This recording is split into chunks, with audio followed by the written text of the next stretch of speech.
10, 9, 8, 7, 6,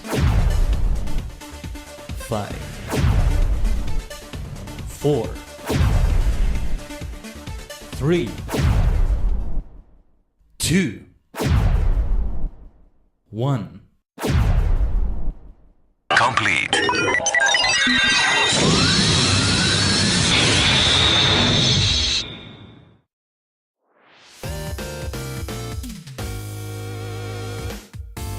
Konnichiwa, ohayo gozaimasu. It's your favorite superstar, the multi-dimensional Tajigen, Khaiden, a sentient star cluster in VTuber, VSinger form. We are many cosmic minds joined together to form a single entity. Wait for it. On a higher plane of existence. You know, that second part of the intro we don't say all the time. So, sometimes I say it, sometimes I don't. Stay tuned to the beginning of the stream to do that. Or at the beginning of the VOD if you're watching on the archive video. Hello, and welcome to another streaming week. I'm so sorry about Sunday, we didn't have Final Fantasy 14. It's been kind of weird some weeks recently, having something happen that makes me call off a stream or something. I hate doing that. I always hate doing that, but I felt really off. I went outside, went to the supermarket, did what I had to do, and I didn't have lunch, right? So I'm gonna be hungry and all that, but I felt like as if I hadn't eaten the entire day for a moment there, you know? I felt very weak. My stomach felt very weird right there. I guess it's not like I did a lot of physical effort, you know? So, you know, do a lot of physical effort on an empty stomach, you are gonna feel very weak afterwards. But no, no. I didn't lift anything or something. I didn't push a heavy cart or something, you know? So I don't know. I had to be careful with that. I was starting to feel a bit off right there. But anyway, it's good to be here though. Hoping the rest of the week goes well enough. And we have some great things planned for this week. Very similar to last week. Let me update this because I just realized this is the wrong schedule. Since I don't have to put this on the beginning of the stream anymore, I forget to update it, but here we are. So, Pokemon TCG on the Game Boy Color. This is finally the second stream for that. I haven't used the capture card in a while. I haven't even played the Switch, not even in handheld, since the last time we played. But this week we're gonna have 2 streams. I'm very hyped about what we're gonna do with F-Zero 99. F-Zero! You know, I gotta learn the lyrics to the song of that F-Zero medley from Smash Bros. Ultimate, because it uses the melodies from the tracks of the F-Zero, well, tracks, you know? For example, let me see. There's one that goes... This is from Port Town, I think. It's... And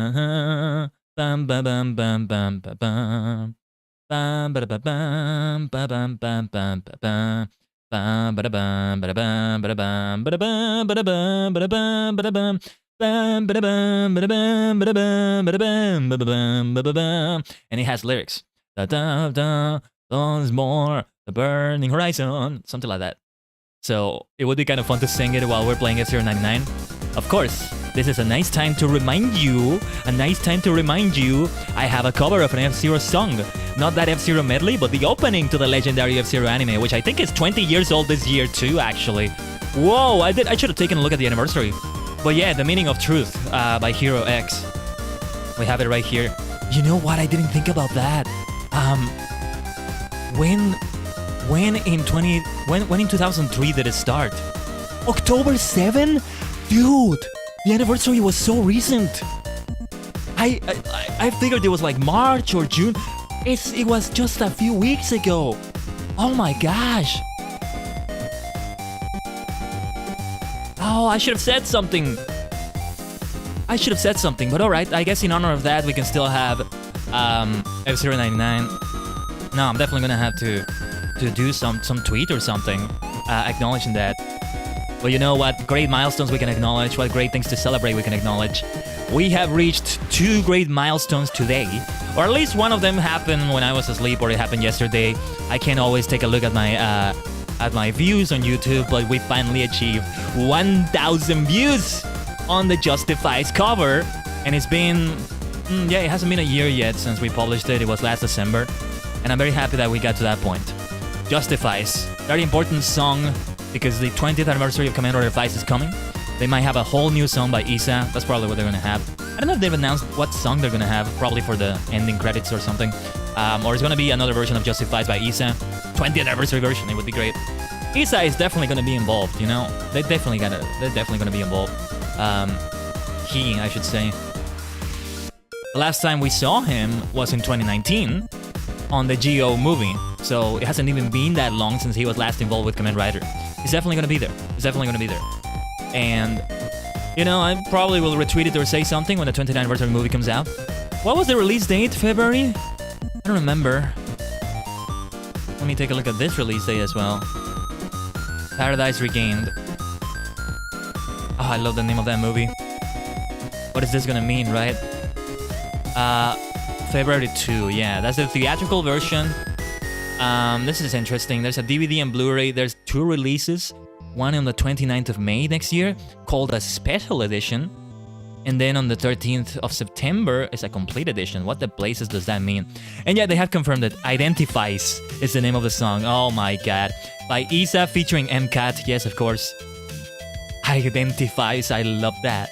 Open your eyes for the 20th Vice and identifies this new Vice. Yeah, I'm so hyped for that movie. It looks amazing. I'm so glad they're doing it. Who knows what's gonna happen? There's some dead characters that are alive now. What happened? I mean, Resurrection was used in the original Vice series at some point.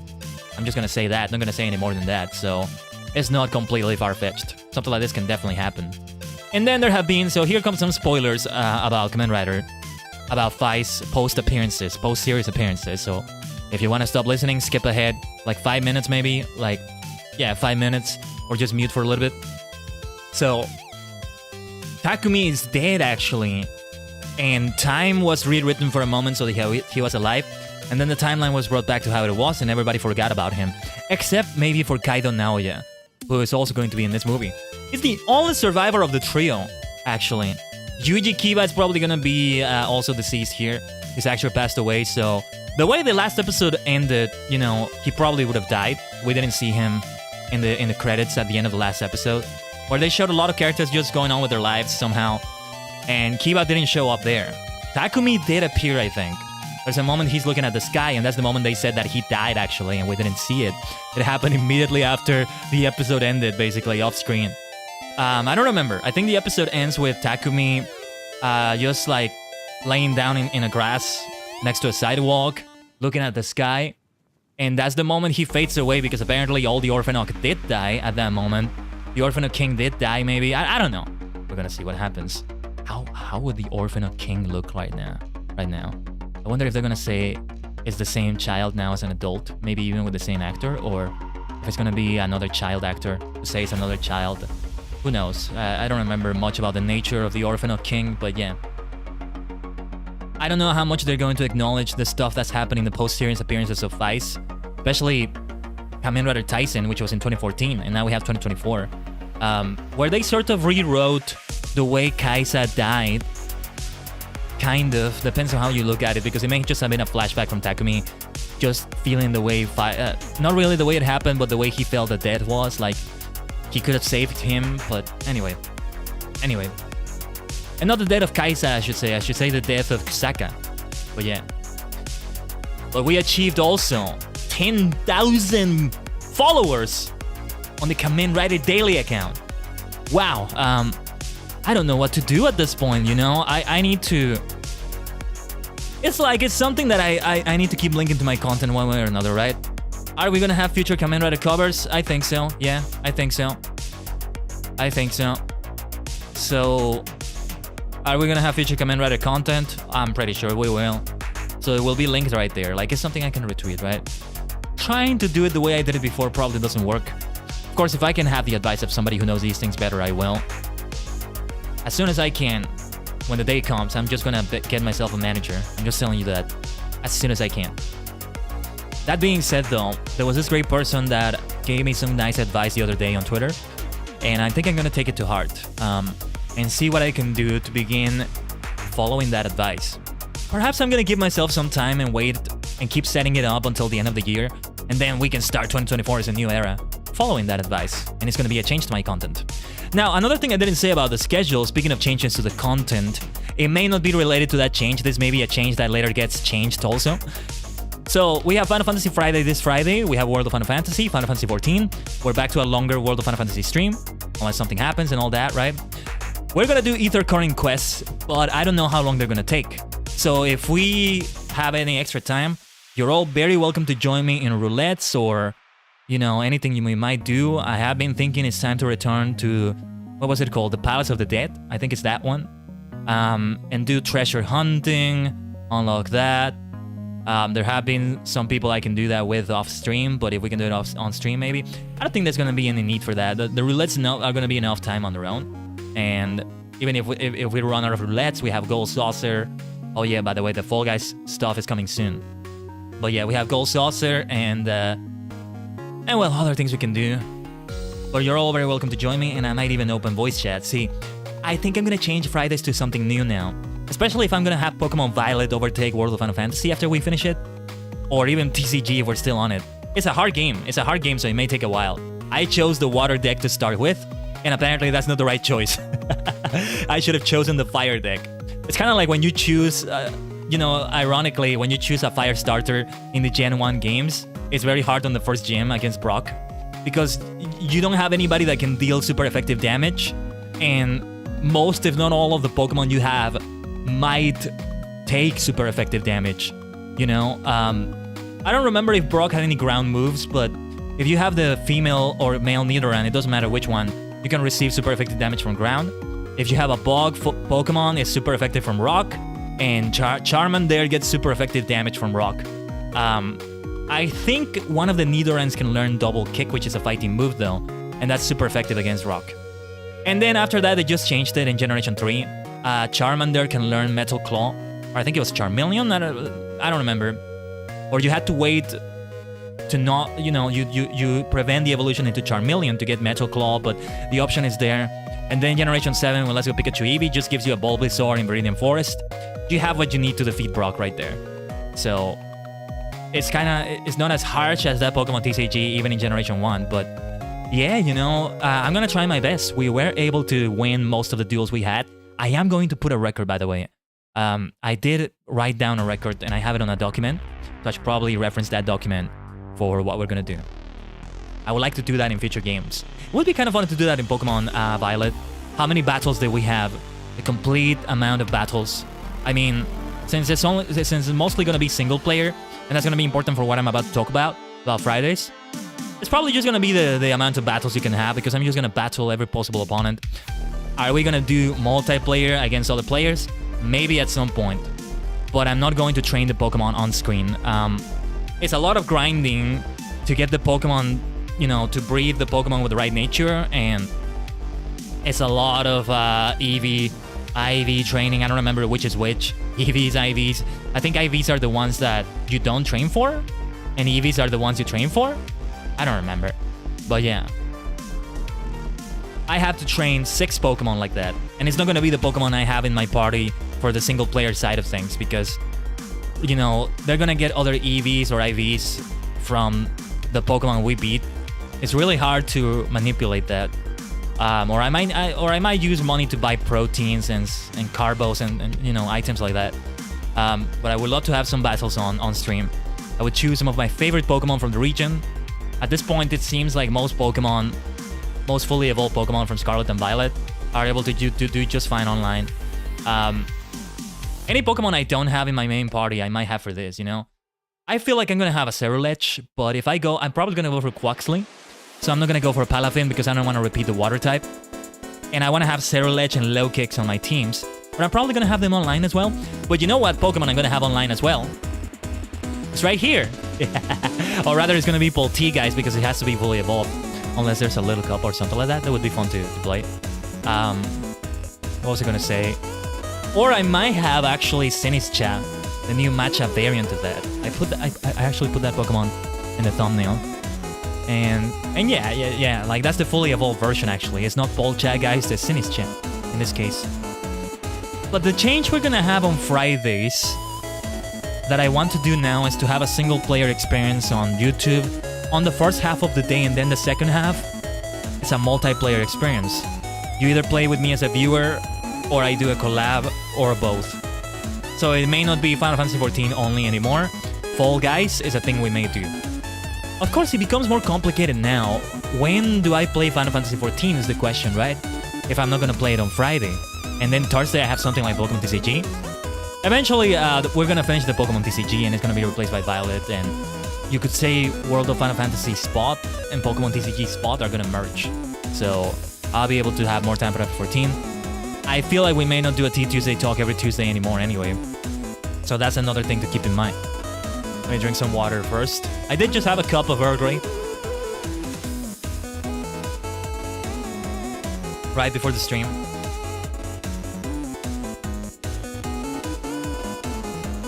And I have way more Earl Grey I can take. Actually, yeah, let me start pouring my next cup right here.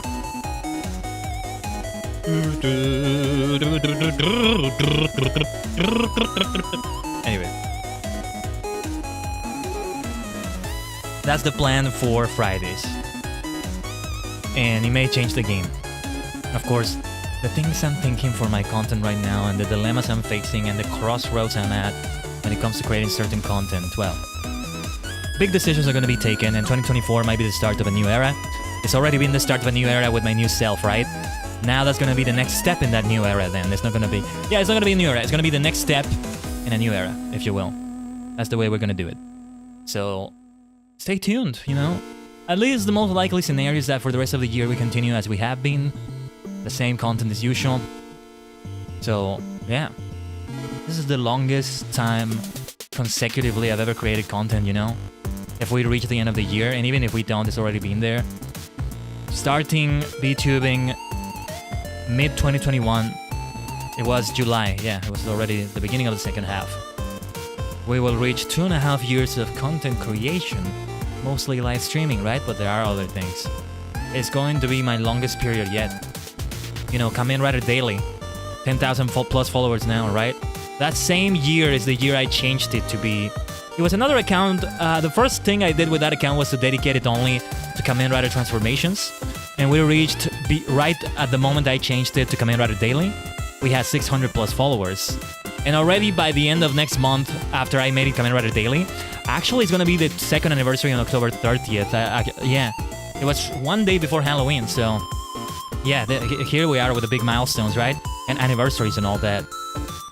Not long after I did that, it started just getting tons and tons and tons and tons of followers, making me realize that it was indeed the right choice to do this.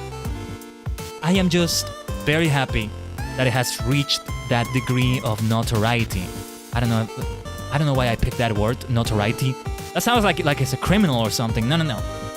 Of fame, let's say. Because I've always thought that I just had something... It's gonna sound very arrogant, but hey, you know me, I'm a flamboyant peacock right here, alright? It has... I feel like that I have very, very valuable things to say about Kamen Rider, especially as someone who has seen everything up until Saber, at least. I still need to go back to watching all of Revise. I was in the middle of the watch through at the beginning, and then I just didn't continue. I'm gonna get back to it sooner than later. I finally gone back to a mentality in which I can sit back and watch stuff. Maybe not the best way, because some days I've just been so exhausted. You know the feeling, you know, you've worked for so long during the day that you just want to sit back and let things be done for you. That's what a series does for you when you watch it. It's still exciting though. I'm not just like sleeping through it or something, even if I'm tired or whatever, because I've been watching exciting things. We'll talk about that later. It's been Eminence in Shadow and Soul's no Frieden. But I'll cover that later. Let me know what you've been watching, eh? Anime, tokusatsu, otherwise, whatever it is. Let me know, maniacs, in the chat or comments. And what was I gonna say? What was I saying? Yeah, so I need to get back to Revise, and then Geats. I watched a lot of it actually. I'm very familiarized with Geats, but I watched it mostly without subtitles, so I'm gonna go back and watch the whole thing. I did miss some episodes. I'll get back to it. King Ojiro also need to get back to. And then God Chart. I haven't even watched the first episode actually. After all this time, I watched Henshin and some other moments, but I haven't watched most of it. Now they're gonna have the stuff with Kamen Rider Legend. That gives me even more of a reason to watch it. Yes, I should begin watching it soon, in some way or another. It looks like an exciting series. They're doing some interesting things, I think. So we'll see. But you know, I feel like I have a certain knowledge of Rider. Just watching the series gives you a lot of knowledge about something, you know? No matter what series it is, I would say. So watching every single one of them, basically, feels like somebody like that is the person who is the best fit to run an account or to make content like this. Hey, you're here, Tsukada. Great to see you. Glad to have you here. If anybody's lurking, you're free to lurk, by the way. I still need to show the reaction thingy. I am looking into the other chat boxes. I just need to be able to set it up correctly or find the right one. But hopefully we will be able to have it with the reactions. I did see some of you were reacting and showing love. Thank you. But yeah, anybody can do like an account like that, right? I've only ever watched Kamen Rider Ryuki, but I want to do an account for all of Kamen Riders celebrating it. You can still do that, and you can still do great content. And as a matter of fact, that's something that I need to think about because I want to do other kinds of content too, depending on what I do with Kamen Rider, because I want to go forward with something very different from what I've done, which is mostly going for more informative and creative videos than covers. They're great too, but I mean something different than covers and live streams, if you will. Hey, look at all the celebration reactions. You're all great. You're all great. Yeah, we have a lot of reasons to celebrate. 1,000 plus in fights, 10,000 plus in Kamen Rider Daily, and well, it's a stream, so that's a celebration. When Khaiden Tajigen is streaming, you have enough reason to celebrate and for your day to be better. That's enough of a reason, you see? So, more milestones actually will be reached soon. I'm going to slow down with it though, because this is a very happy thing to say. It's a very something that I'm very glad to say, but the milestones, so you know, I'm not gonna do every 1,000 anymore. We had 7,000 for the Black RX ending. I think a little while ago 5,000 plus for the super for Limit Break Survivor in English, the short, which is my most popular short and possibly my most popular video, you know, because it's a short and it's easier to get views on that one, or most popular in terms of views at least. So I'm not gonna do every 1,000 anymore because it's coming so often now. See, that's a happy thing to say, because I'm probably gonna do it every 5,000, every 1,000, 5,000, 10,000. The one that's closest to 10,000 actually. Let me see. We have the Black RX ending. Let me see what other thing we have. Well, actually, my most popular video is probably the Black RX ending. My accent is so weird today, isn't it? Yeah, the other thing would be the Limit Break Survivor cover. So, Darika Kimi wo aishiteru. Black RX is ending 7,013 views. Limit Break Survivor in English, a short, 5,743. Believe yourself, we also reached 3,000 recently. Then the Meaning of Truth, we also exceeded 1,000. And then we have Justifies at 1,019 right now. The next thing is to reach a big milestone around the time the movie is going to release, which is in, what is it, depending on how you count it, 4 or 5 months. I mean, October is nearly over.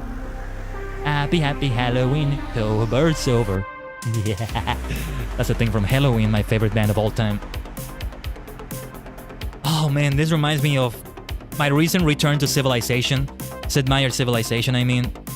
I finally got, so I'm looking to do a culture victory with my current game, and I'm playing as England. So I've been naming it after English bands, you know.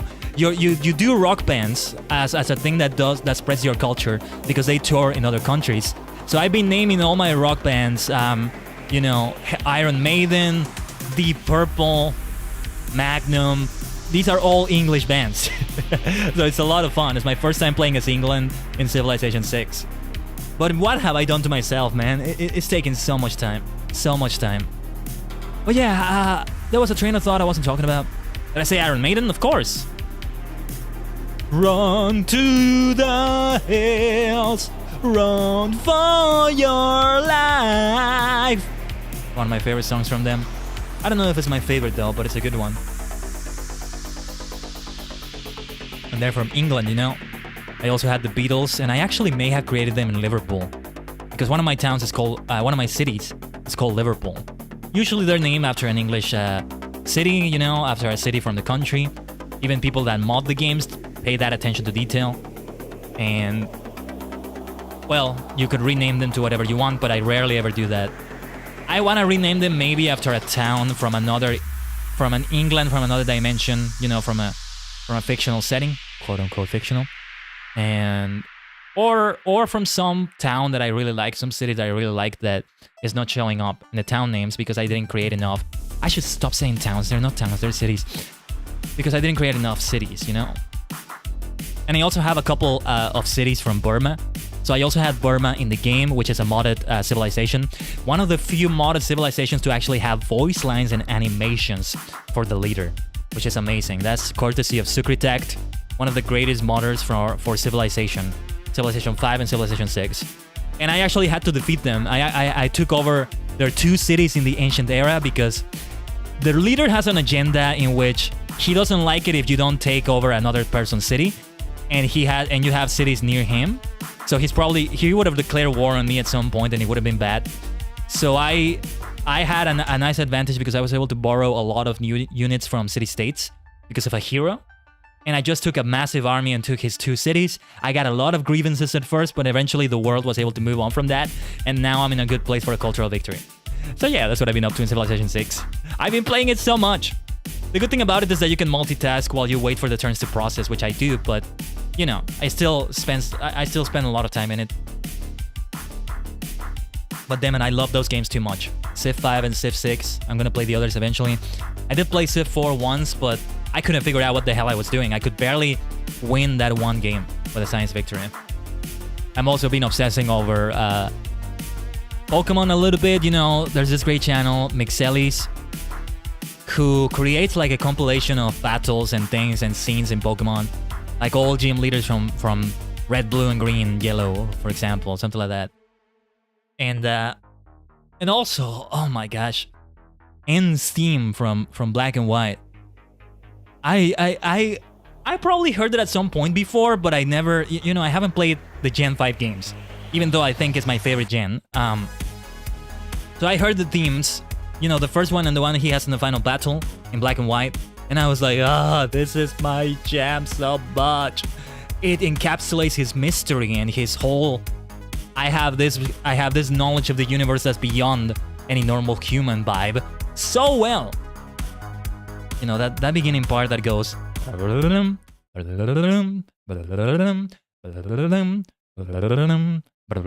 it's so good. It's so good. I love Pokemon so much. I think you know that, though. I know that very well, Skiara. And you know that I love it very well. I mean, Sinistea is right here. And if you're thinking Ghost type is my type of choice, yes, it is. Yes, you have thought correctly. I think it's very obvious from my everything, if you know Pokemon, especially a certain Hexmaniac sprite from Generation 6. Well, not a sprite, but rather a picture, an art. Because there's a different Hexmaniac in Generation 3, right? That looks different. Though still accurate to the name, I would say. But yeah, that's been my obsession recently. I've been listening to the theme. It literally just happened yesterday. And immediately I obsessed over it and I couldn't get it out of my head. When I'm not listening to anything, it's not out of my head. I always have some sort of music playing. Sometimes it's music I like, sometimes it's music that's just catchy. I don't necessarily like it. But this time it's this one, and it's such a good one. And it's one that's, you know, I'm more conscious about myself hearing it in my head, because a lot of the time music is playing and I'm not really conscious about it. It's kind of like in the background. Not sure if that makes any sense, but that's what happens. I have to actively not listen to music to not have it on my head. I'm music-headed, you might say. You know, there's Radiohead, another band from England. Mushroomhead is another band. I don't know if they're from England or not, but that's another band. Motorhead. Where are they from? Germany? Or actually they may be from, let me see, Motorhead. In a while since I've heard any music from them, actually. They're also from England, so I'm probably gonna name another band on Civilization 6 after them. Lemmy, the absolute legend. So yeah, just listening to N's theme on loop, both versions. I can't wait to play Black and White. And I might do it out of order now, because I was planning to go through a Pokemon journey in which I played every game on its original hardware, except the Game Boy Color and Game Boy. I'm gonna go for the Game Boy Advance for the Game Boy and Game Boy Color games, but you know, Of course, if I see a virtual console release of some sort, eShop, Switch Online, if they do something like that again, then I'm probably gonna go for that first, depending on what it is. But my plan was to go through them in order, starting with Gen 1, then going through the gens for mostly release order for most games. Then Black 2 and White 2 looks so good. I don't know if I'm gonna leave them for later on. I'm just gonna play them immediately. I've said time and time again that it's maybe my favorite gen, so I gotta go for Gen 5 first. Of course, that being said, I probably would go for the Switch games before any of them. The Switch games are in another category because I can play them immediately, starting with Pokemon Violet. So the journey goes from Gen 1 to Gen 7, basically. Which is, this is an era of sorts, because the 3DS eShop is gone and the 3DS online functionality is going to be taken away. So anything you got from Generation 7 and previous generations, from Gen 3 to Gen 7, even Gen 1 and Gen 2 with the Virtual Console releases in 3DS, you're not going to be able to transfer them to the Pokemon Bank and Pokemon Home anymore. You're not going to be able to do that anymore. So think about that. Because you will need to put them in the Pokemon Bank and then they go to the home. You're not going to be able to do that anymore. Switch games are a cakewalk, if I'm honest. Yeah, I heard the difficulty has gotten very easy since Gen 6. It's been a while since this. Most of them, at least. I don't know. But that's okay. That's okay. If you have experience, share on all the time, and I think you can turn it off. Was that one of the things you can turn off in Scarlet and Violet? I'm not sure. Yeah, there's many flaws going on with Pokemon right now, but I'm still gonna go ahead and play Violet. Probably gonna go for Scarlet too, depending on how I feel. If we're still streaming, we're not gonna go for Scarlet after that. We're gonna go for Brilliant Diamond or Shining Pearl, or we can go for Sword or Shield. I want to play Sword and Shield, actually. You haven't played Scarlet in 3 months? Yeah. No, I think the thing you couldn't switch was the, no pun intended, the Switch battle style. If somebody wants to have a set, they can't enable that option. Which I guess is not the end of the world, because you can just refuse to switch the Pokemon out when you're prompted to, but it's so annoying that they didn't put that feature in again. It's weird. But there's been weird things happening with the latest Pokemon games a lot. But anyway. I'll charge the Switch. Yeah, it's okay, Cicada. Charge it all you need. My Switch is nearly always on the dock, If I'm playing handheld, sometimes I leave it like on my bed if I was playing there or somewhere. I am careful not to leave it in a place where I think it's gonna drop though. But otherwise, yeah, it's always nearly always left in my Switch dock. And right now, the thing about the capture card situation is that I have to go through a whole thing in which I have to unplug a cable, put it on the TV if I want to play it without having to turn on the capture card, or I just go for handheld, which is probably what I'm going to do. Because it's just annoying the way I have to plug it into my TV. A lot of monitors are like this, in which the ports for HDMI or whatever have to be like, you have to put the cable underneath it, and you're not able to see the freaking port because you're doing it from underneath. So I have to kneel or sit on the floor to be able to see it, and then see if I can plug in the cable. It's really annoying, and I hate it. Another thing that annoys me about these things is that I never put my monitors or my PC against the wall. I want to have at least some space, or I have them facing, for example, the way I have it right now, they're not facing the wall, or rather, the monitors, the side where you can see, the monitor side, their front side is facing the wall, and I'm back against the wall. So the back of it I just have a lot of space to be able to see a lot of things. But if I have the backs against the wall, I put a lot of space in between them, because then when I have to sort the cables, when I have to unplug something, replug something in, it's a fucking nightmare. It's a friggin' nightmare. How we said the bloody F word every single time we've done Teach You Say Talk. Seriously, I gotta be more mindful of that when we monetize. But anyway. Seriously, it's such a nightmare to try to do it. It's terrible. A lot of people, I say that to people, and they're like, why do you put space? Just put them against the wall. And they're surprised that I tell them that it's annoying to try to sort the cables. Am I the only one? It's so terrible, the work you gotta do. Anytime there's something like that, I hate it. I hate it. It's just so much effort, and then many things can go wrong, and you can just destroy some piece of equipment or something. That's the way I feel, at least. But yeah. So I try to have some sort of space to be able to sort through this. That's the way I have it, at least. Let me get some more water, actually.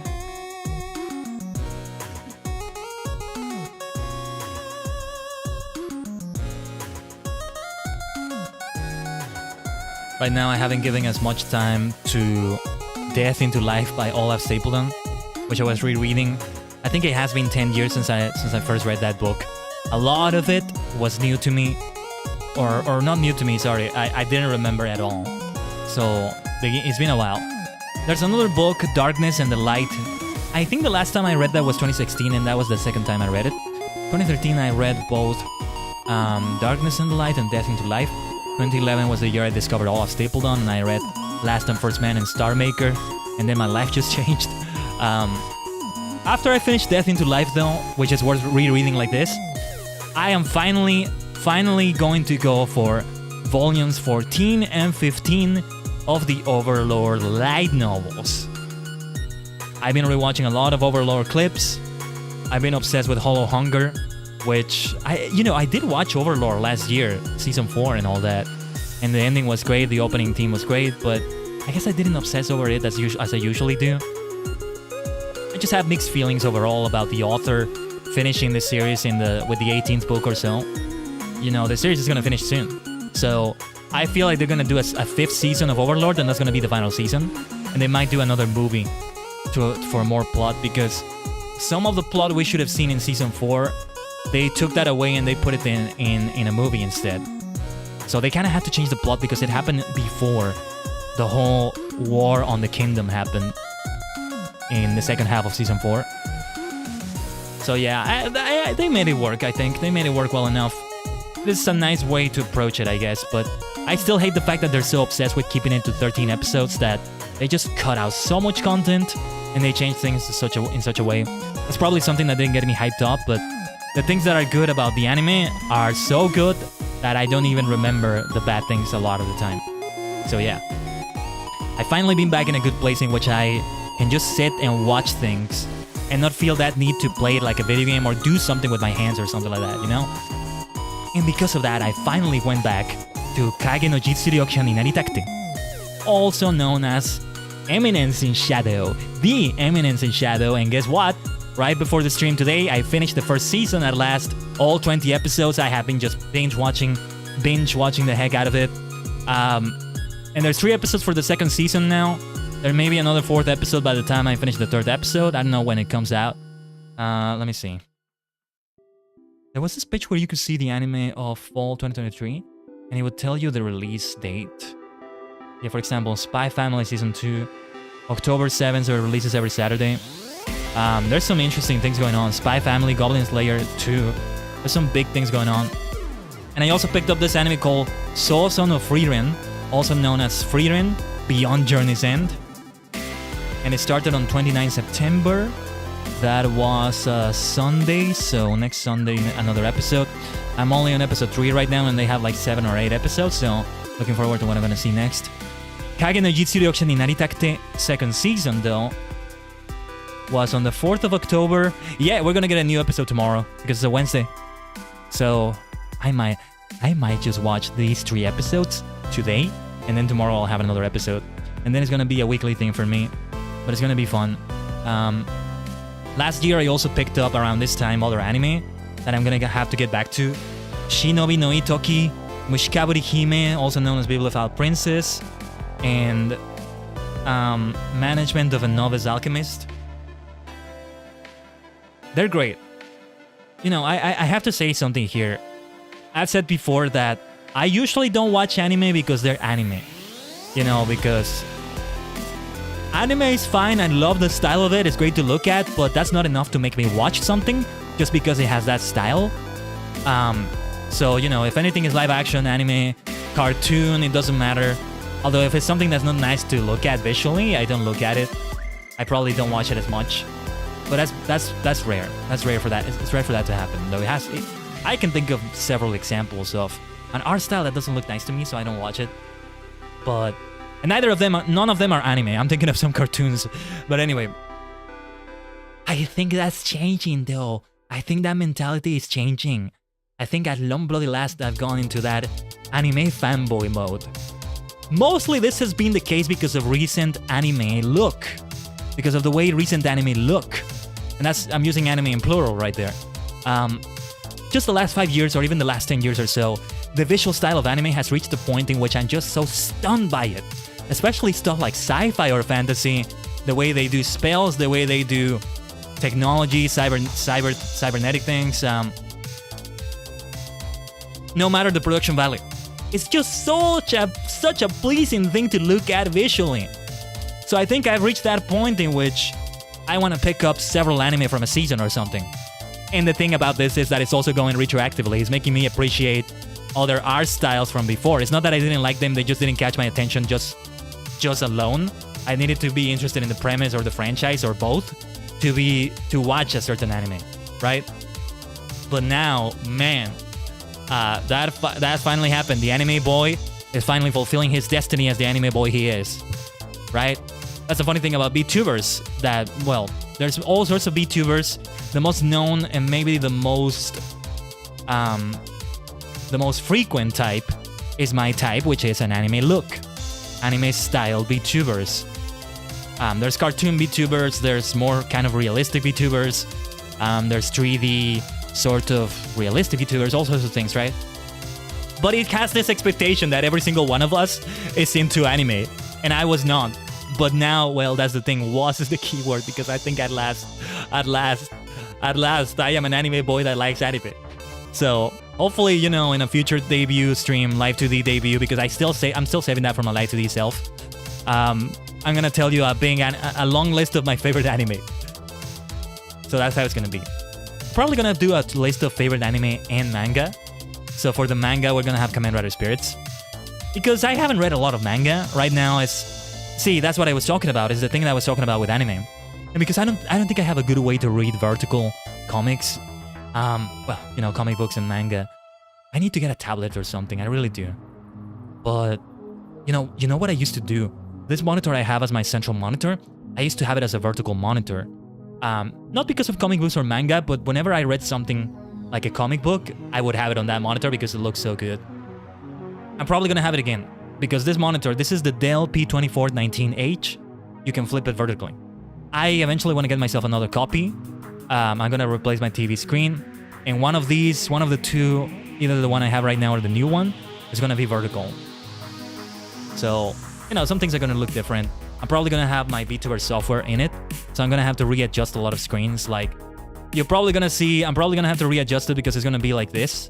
Because it's so vertical, you're gonna be able to see a lot of my body. I'll have to do something like that.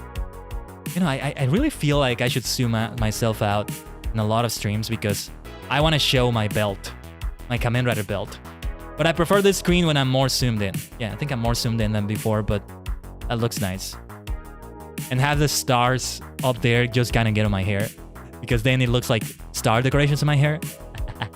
Maybe I'll ask Kageri to update my hair a little bit. It is possible that I'll get a new outfit or look. I want to go all the way if I do that, though. I want to change my hairstyle as well. And there was a way to make 3D V-Ray models toggleable, like to have toggles on them. Toggleable. Toggleable? Well, you get what I mean. You get what I mean. Like, there's a way to do it in Unity. So either if Kageri knows how to do it, I'll get him to do it, or I can just look at the tutorial. This is from Argama Witch, an absolute genius at this kind of thing. She has a lot of great videos. So I'll probably take a look at that, something.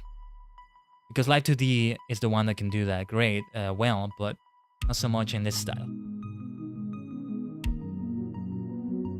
You know, there was yet another thread on Twitter recently about, oh, you know, before I start streaming as a VTuber, this applies to live action streamers as well. Should I go for like a big model? Should I go for things that are big budget, or should I wait for that, or should I do it right now already with a low production value? And the answer is always, always, always, invariably, yes, you should start right now. Keep making content, and keep as you save your money for what you're gonna get. And that's been the case with me all the time. Only recently did I get this fantastic look, and the Live 2D model is still waiting. We're still gonna create great content before that. I mean, I wanna have this look for a while, anyway, because yeah, I just want to do this. As my life 2D self, I may look very different again. Just letting you know. Many things are probably going to remain. The stars, the spirals, those two things are probably going to remain. Purple, of course. But there may be a big difference yet again. There may be a big difference. Let me tell you something though. I am just so happy with the way I look right now. Especially my hair. I just can't stop getting enamored with my hair. This is the Khaiden Tajigen hair so much. It's me 100%. And I'm so happy with the way it turned out again. Of course, the movements are so nice to look at. Doesn't move too much. Doesn't move too much. I have yet to find out what it's like when it's wet. You know, when it's soaked. Probably gonna look different, but I'm an anime character, so it's probably not gonna look that different. Sometimes they have anime that is able to have a nice different look for that. I remember seeing this fan art of Yugi with wet hair, you know, soaked, completely soaked, and it looks so different, like it was just completely down. The art style has that limitation, right? That if you do a different hairstyle, it's gonna look like, you know, if you do like wet, soaked hair that just goes down, it looks like an entirely different hairstyle rather than wet hair. Even may look like a different character. That's the thing. Sometimes it's hard to make characters have like very notable faces that are different from other faces. That's the thing about it. I feel like Akira Toriyama's style of doing it is one of the few that where you can tell the difference. You know, when you look at Gohan or Goten, you can see the resemblance to Goku amazingly. So maybe it needs to be something like that. But yeah, eventually I want to also go for the Log Horizon books. Log Horizon, one of my favorite anime of all time. I'm guessing the light novels are amazing. I still haven't done a lot of new stuff. From what I understand, the last season, the latest season they've done, season 3, still has already covered everything that has been covered on light novels. But I can't wait to see what the light novels are going to be like. I know they're going to be great. Overlord, when I first discovered it, I went for the first season of the anime. This was 2016, and I loved it from the get-go. And then I just, from the later part of 2015 to about a good chunk of 2016, I just read everything that was out of Overlord, which was 10 volumes at the time. And I just, oh my god, I read them so obsessively and so religiously. It was so good. And it was so worth it. So worth it. So I'm gonna do the same with Log Horizon. I gotta wait until I finish Death into Life first. And then Overlord, 14 and 15. So it's gonna take a little while before that. But yeah, I'm so excited for that. I'm gonna maybe pick up some other anime that come out. I want them to be ones that are coming out or that don't have a lot going on. I think I will pick up some other anime that have already been out and maybe have a lot of episodes. I really want to keep seeing isekai stuff. I don't know if it's still the thing that's the most profitable for companies to make or authors to do, but maybe it's still very popular, but I don't know if it's popular enough to be very profitable. So I don't know if they're doing a lot of them, but I did see this great manga of a Red Ranger, you know, like a Sentai Red Ranger that gets transported to another world, and he brings all the Sentai expectations with him, and the world is just, you know, they're not expected to happen. Nobody has ever seen something like that happen. They even start defying the laws of physics, or at least it seems like they are. So I want to see that adapted into anime if it hasn't been adapted. I would like to see a list of isekai anime. Actually, I did see a list. List of isekai anime. I also took a look at a list in which, you know, anime. Oh, they had Digimon listed right here. I just searched it. Technically, it is an isekai, right? Gate, another anime I need to go back and finish.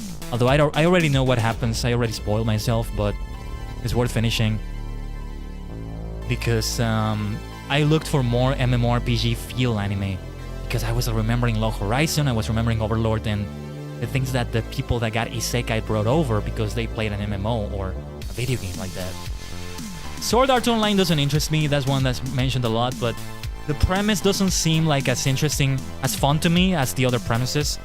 I did see The Rising of the Shield Hero, which was recommended to me by Alurin, so I'm probably gonna move ahead with that one. It's as long as Log Horizon is. It's 25 episodes each season. I think there's only one season, but you know, 25 episodes is still a lot.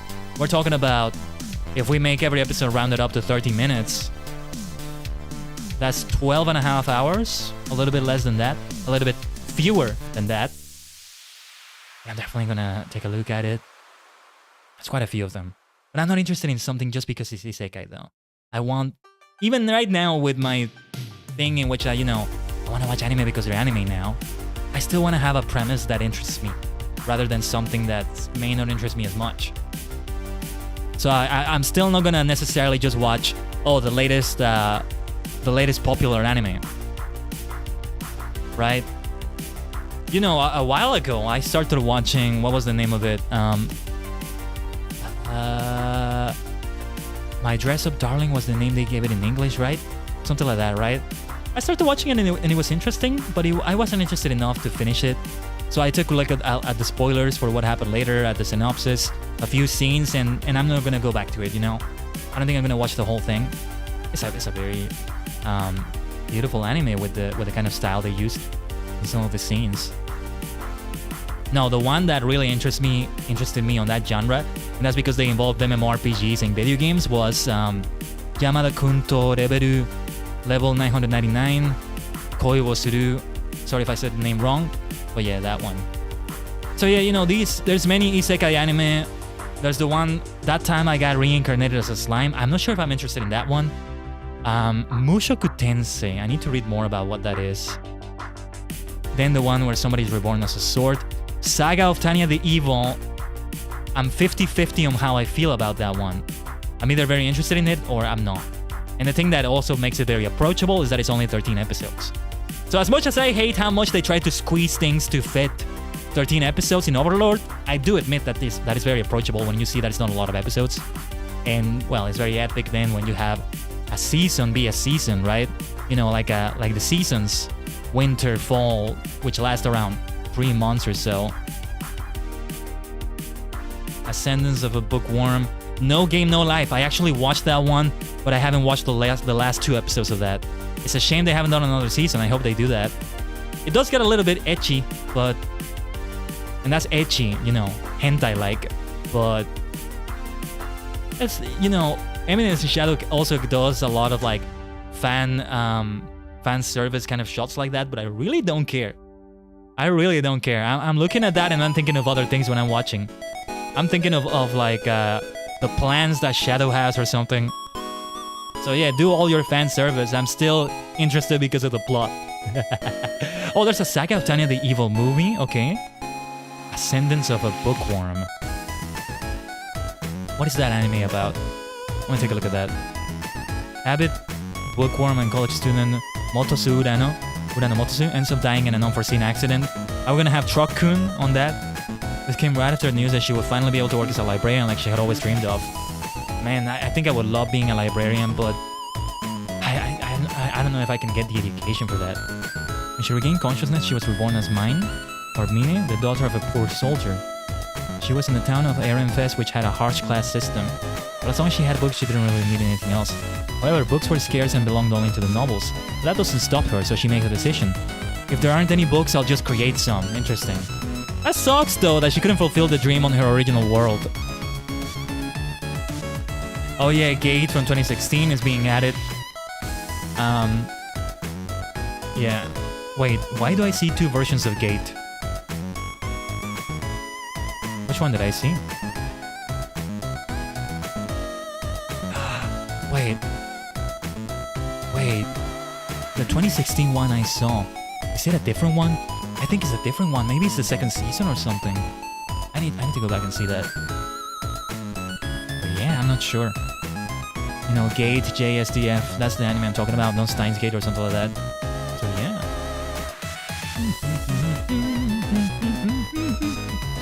How many episodes does Sword Art Online have? I only see 25, but it only has other seasons. But I'm not interested in it, I want an isekai that's an isekai, where you are permanently transported after you die in the other world, or something happens that transforms you. And now this person, I prefer it when it's overpowered like that, and they change. They make everybody rethink their life, Oh, this is reality, this is the way things work. No, it is not. Here's this superpower being that's gonna change your perception about everything. Not everybody responds in shock, but the responses are always fun to see.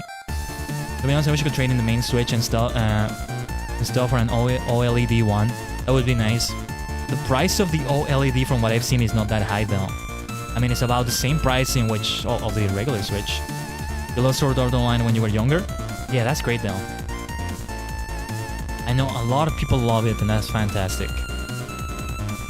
But yeah, you know, I have to see more about these isekai anime. I wish there were more and more and more and more. Let them be more and more and more if it's so popular, right? There's also this one with the goddess Aqua, Konosuba. God's blessing on this wonderful world. Not every isekai has the overpowered stuff, right? That one about the books didn't seem like that. It reminds me of Bibliophile Princess, which I need to resume and finish. I also like it when there's this character that the protagonist is always so extraordinary in some way that they do great things like that. Of course, underdog protagonists, I love them like anybody else would love them, but you know, Saitama, Ein Soul Gon, Shadow, Sid Kage no Shido. All of these protagonists are great. In Bibliophile Princess, the two protagonists there, or the princess and her husband, the prince, they actually do great unexpected things. You don't like Isekai anime, if you're honest, perfectly fine. Wow, what is wrong with my accent today? I'm just looking at the list of Isekai anime. Oh, Rising of the Shield Hero has a 3rd season? Wait a second. 3+ episodes. It's already out, so it's out right now. It's one of the 2023 fall anime. See, this whole little journey of making me finally love anime like this has started maybe in 2022 when I watched the Kamen Rider double sequel anime Futo Tante, based on the manga Futo PI. Sharky on Direstorm! Alluring, is that you? I am Atomic. You'll be happy to know, should I call you Sharkyon? Sharkyon. I have finally finished Season 1 of Eminence in Shadow. I am ready to catch up. There's 3 episodes on the current season. I think a 4th one comes out tomorrow. And now you'll be happy to know that I'm very interested in starting Rising of the Shield Hero, which is also running right now as I just saw. It's amazing. Definitely not me undercover. Okay, I'm just gonna say the name I read there. Sharkyon and Alluring. That sounds so cool. Oh yes, that's the Direstorm Alliance, alright. Those are the big names in the Alliance. Can you imagine Alluring getting isekai'd and the Direstorm Alliance goes with him? Just changing a world or something? I know what it's like to travel to other dimensions like that, okay? That's why I love isekai anime so much, maybe. And there's quite a few of them. This one looks interesting. Grimgar of Fantasy and Ash. When Haruhiro awakens, he's in the dark surrounded by people who have no memory of where they came from or how they got there. As the darkness fades, a fantastic new world called Grimgar appears before them and their adventure begins. The first will have to choose their guild, class, and special abilities. Wait a second, this sounds very interesting. Based on a light novel, 2016, Winter 2016 anime. Yeah, we're very close actually to Winter for the next anime season or so. This is why they do it like that, because they want it to be an actual season, to live up to that name. And I agree with that completely. I love the 13, 12 episode format. Sometimes it's even 14 or even 15, 11. As long as it's around the time of a season, like actual seasons, you know, spring, winter. You know, the weather seasons, let's call them. I love it when it's like that, but there's such a thing as being able to have multiple sagas or arcs in an anime that lasts that long. Even Tokusatsu is like that. You look at the original series from 1971. Even back then, over 50 years ago, they had that. Every 12 or so episodes, there's a big change to the status quo in Kamen Rider, the original series, and it has 98 episodes. Sometimes it's an 8-episode saga for some of them, but most of them are like the Japanese coup, which is a French word, but yeah. No, never heard it before. This season has a ton of good anime, that's great. Last year's season was great too. You know, those 4 anime I mentioned, I picked up The Eminence in Shadow, Management of a Novice Alchemist, Bibliophile Princess Mushikaburi Hime, and Shinobi no Itoki. The thing about all 4 of those anime was that each of them came out on a weekday from Monday to Thursday.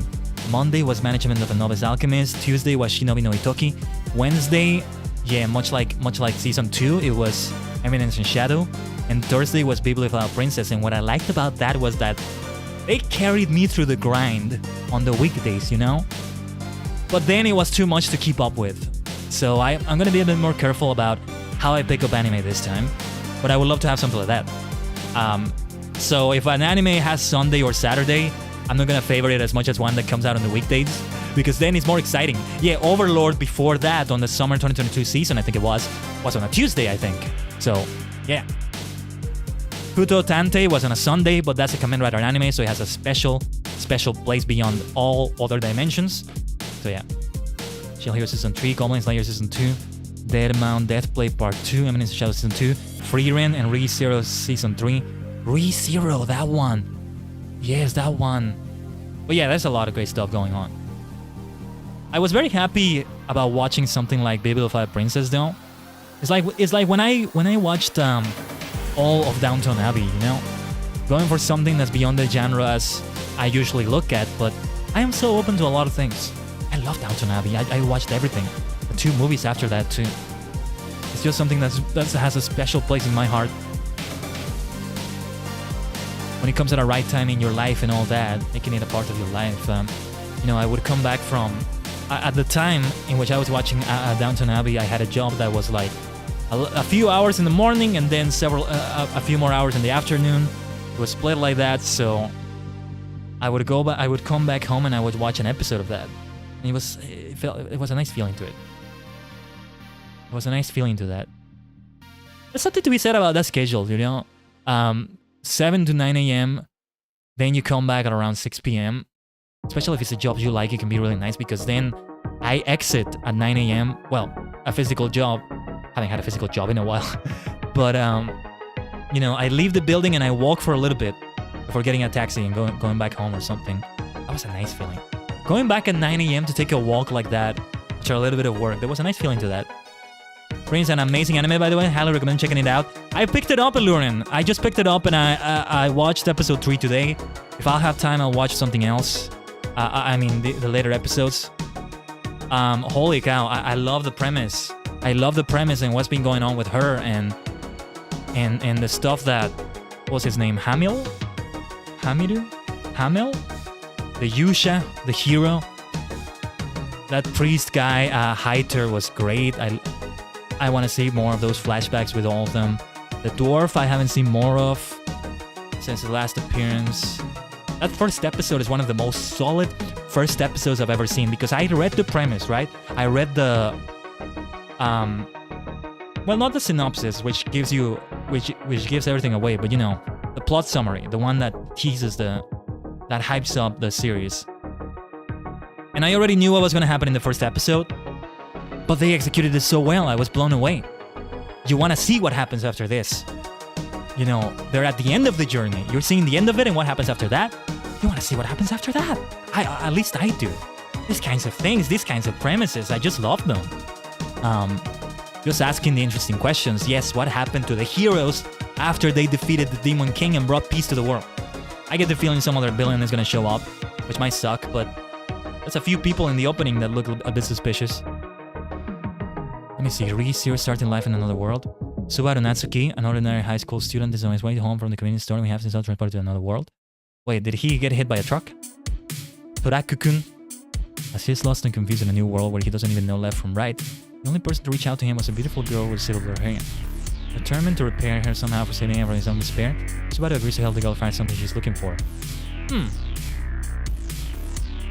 Getting ready to go out to the mall? Good luck with everything you have to do there. Let me see more about ReZero. What was it that I heard that was great? I don't remember. But yeah, this is a list of isekai anime that I saw. Let me see more. Oh, let me see more tags actually. There's an MMORPG tag for anime. Let me see that tag. That's quite a few things. I think there's... Hold on. There's Chinese animations. There's been a lot of Chinese animations going on. Not sure if I want to call them anime, but let's say Chinese anime. My love story with Yamada-kun at level 999. Masterpiece of an anime that was. If there's a second season, that's going to be very interesting to see. I don't know what they've done in the manga. I think it's based on manga. You got your purple Metallica Master of Puppets shirt. You are set for success like that, Tsukihara. A lot of interesting anime. The King's Avatar, let me see that. In the multiplayer online Going Glory, Yishu, sorry if I mispronounced that, is well known as a textbook level expert and a top tier player.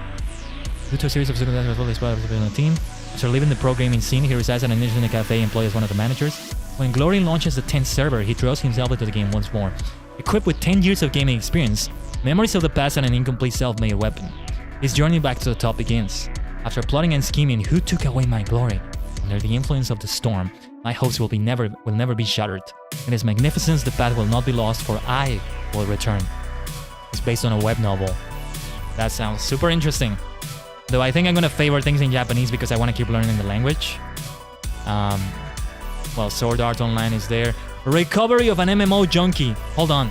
This one. Morioka Moriko is 30, single, and a NEET. She has dropped out of the real world. How are you a NEET at 30 years old? Well, actually, no, there's many ways you can do that. I started showing my dad anime into Shadow and he's loving it. Only because the last very few anime, but I figured he would definitely like Shadow. Aha! Oh my god, I love him too much, man. Shadow, I mean, just his whole mentality, just wanted to roleplay. Wanted to be a great Eminence in Shadow, but then role-playing all different ways to die. Role-playing, what else was there? Some other things that he role-played, just for the sake of role-playing them and not you're role-playing in a way that makes them become true though, because nobody's aware that he's just doing it for the fun of it. I just love him for that, because I would do the same thing if I got isekai like he did. I would do the same exact things. Like, seriously.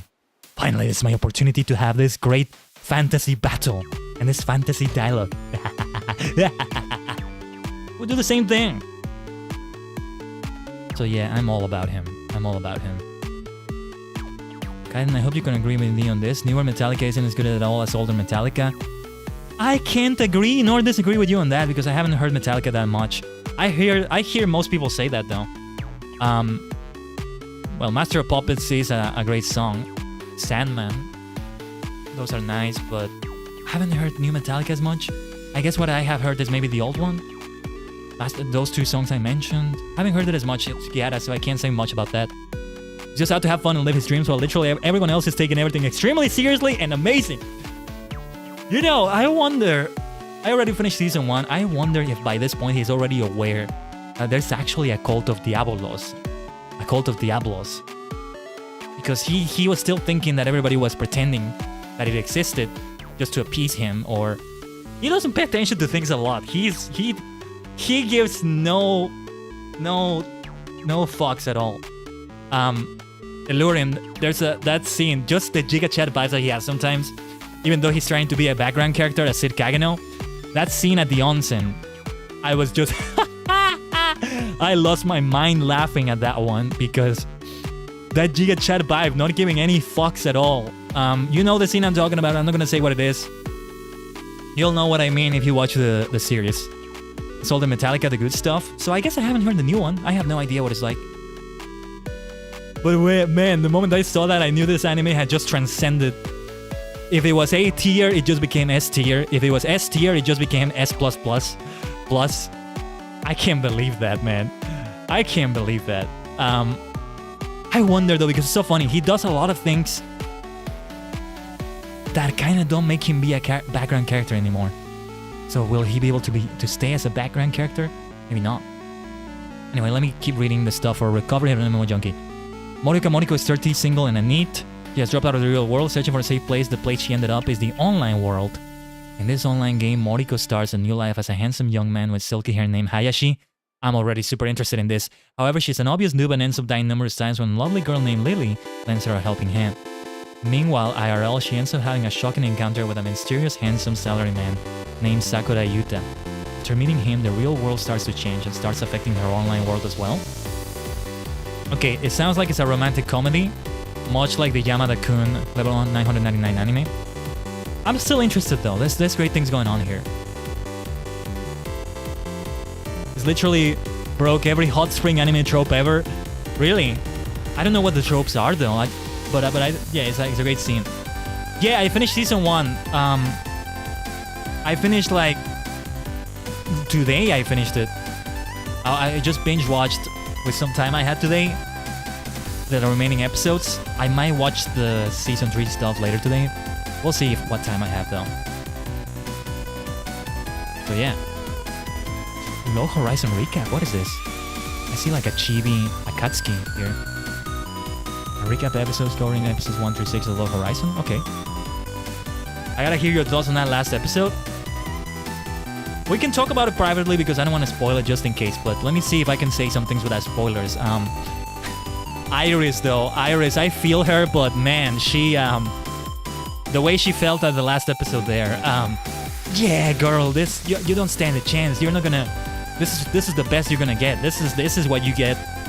This is what you get. I don't even sympathize with her for that reason. What else was there? Oh yeah, the stuff with that princess, the other princess. Man, that seems too many spoilers already, but I got the feeling it was gonna go that way for her. This is really cool. I want to see how that continues in season 2. I want to see what happens when Beatrix finds the person she's looking for, because we know who that person is. So I want to see what happens, if it has happened yet, in what they're adapting in season 2. Maybe it has happened already. The person she's gonna find is not gonna care. I don't know what Beatrix wants to do with her. She probably wants to protect her or something, but she's gonna realize, man, she's with them, and she's, yeah, not gonna say anymore. Literally after leaving everyway, yeah. The fight against Mundane Man was great, but then when she realized his shadow, it was like, well, I didn't say too much.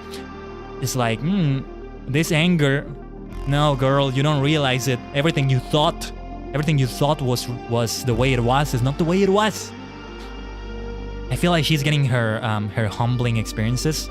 She did come across as a bit too confident, in my opinion. Can I ask you a question? I'm supplying you with content? Okay, let me know. Go ahead. Supply me with content. Go ahead. There's this anime called Hack Sign. In the meantime, I'm gonna take a look at this.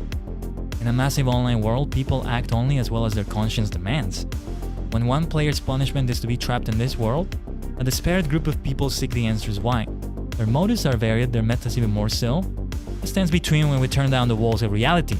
Where does our soul end and we begin? You got me interested. This sounds interesting. 26 episodes from 2002. Okay. Huh. I wonder. A playthrough of a certain dude's VR MMO life. Interesting. Have you seen trailer for season 2? If not, do you want to react to it on stream? Okay, I'll take a look at it after the stream. I don't know if I can watch it right now, since I'm probably gonna go for... Hold on. I think I can do that. Hopefully it doesn't get a strike or something.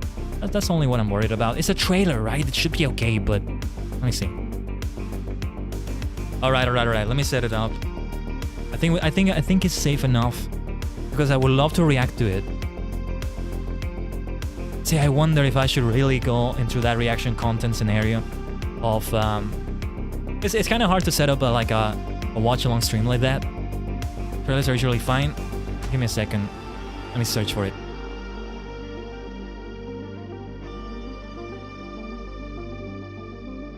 Give me a second. Let's do it like this. I'm gonna go take a quick bio break. When I come back... Kadokawa anime, okay. When I come back, we're gonna watch it. Wait, did I look at the right one? Alright. I'll do that in a moment. First, let me take a quick bio break and we'll be back and look at it. Stay connected to the multidimensional portal.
Omatase shimashita. Give me a moment here. You know, I've been thinking maybe I can look at the trailers of the other anime I've seen. Trailers are weird though because sometimes they feel a bit different than what you're gonna see, what the series is actually like, and it kind of makes me feel weird about them. If that makes any sense. Well, let me set it up. Kadokawa anime. Let's see here. Bim, bim, bim, bim, bim, bim. Hold on, I didn't think we would be using this screen, so let me just have the YouTube chat right there. Right. And now... It's supposed to get you excited but not spoil you. No, but I mean, they do it in a way that feels wrong. Like, it's not what you actually see in the anime. I've seen a lot, well, not for anime, but I've seen a lot of trailers that are like... They make the series look worse than it actually is. Or the movie. It's like a trailer that kind of makes you cringe because of how different it is. And yeah, thank you for the welcome back. But alright, this seems to be the one. Let me pause the music. Alright. This is the perfect timing for me.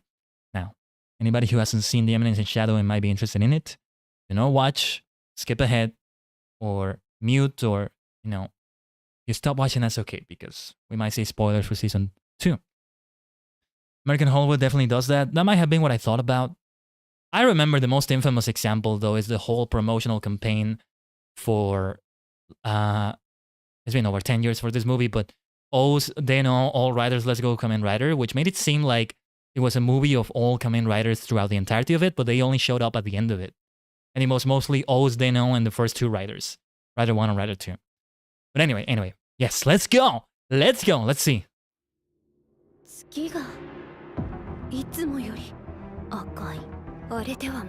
Oh yeah, I read about the Red Moon thing. Akatsuki? Akatsuki? War? What do you mean war? Right, the awakening. It's a vampire, right?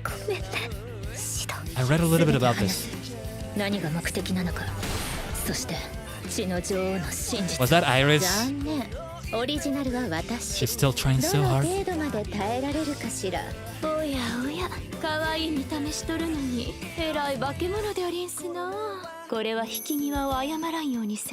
Where is Oriana?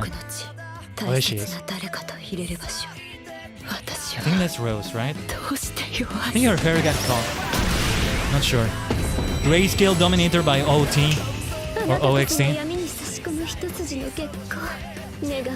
The fact that they also did Overlord. Oh, who is that though?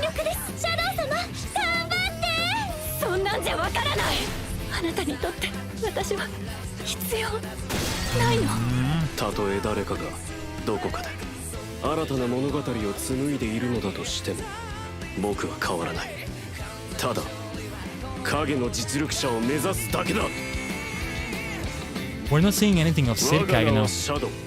Funny enough. Well, that's a great 2 on the title there. I love it when they incorporate it to the title so well. The Overlord titles always do that. What was that? The light novels? The manga? At the end there? What was that right there? Alright.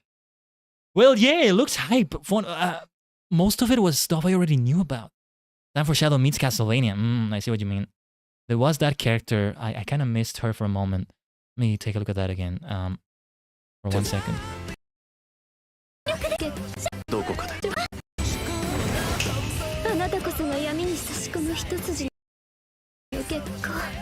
There's a powerful looking character, I think. We'll see. I think a lot of new things are gonna happen that may set up on new other things happening later in the story. So we may not see as much from Season 1 characters. Love how much the anime dives into the lore, that's great. They show a lot of the world and I still don't understand a lot of what happens. A lot of the times in episodes I felt like I didn't know what the blazes was going on. It was just jumping from place to place to place to place fast. Felt that way when they were doing the whole thing in the vault, in the place where they saw the memories of like the time where there was higher technology and scientists and all that. That was super interesting. I would like to know more about why they had that technology then and they don't have it now. How long ago was that? And I felt a little bit lost during all that. There was so much going on. And it was just Sid and Shadow just, you know, Shadow just being being Shadow and destroying everyone in his path. Kind of. You can explain some of that? Okay. As long as it's not a spoiler alert, you know what I mean. So many great anime that is worth looking at. You know what? Yeah. Let's see if I can see the other. It's just that the trailers are weird to me sometimes. Oh yeah, a playthrough of a certain dude's VR MMO life. 38-year-old Tanaka Daichi's childhood dream of playing a VR MMO has finally come to life. As he creates his character, he decides to choose skills that are considered useless by others, since he has no interest in playing like a main character. Follow the adventures of Daichi as he tries to use his mismatched set of worthless skills to achieve his dream goal of simply being able to enjoy an alternate life in a virtual reality. Interesting. There is already a VR MMO, which is, what was it called? Orbus? Orbux? Yeah, it's called Orbus. You'll find it as Orbus VR Reborn now. Of course it is, from what I see, it's kind of basic compared to something like FF14, right? But it's pretty much a full MMO on virtual reality, and they have great things going on with it. For example, if you have a warrior class using a sword, you have to learn to swing the sword and to put it in a certain position to defend, to do a certain attack, a heavy attack, and you have to do it. It's not a button you press for a heavy attack or a basic attack. You have to do the motion for the heavy attack. So you're doing physical work as a warrior.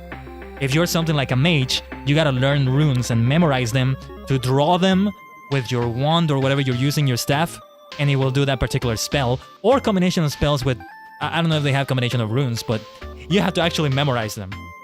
This is kind of like what Momonga did in Overlord. Did you see the trailer for the new FF14 class, by the way? I didn't. Or maybe I did? Not sure if I did. Hold on. Let me take a look at a couple things here.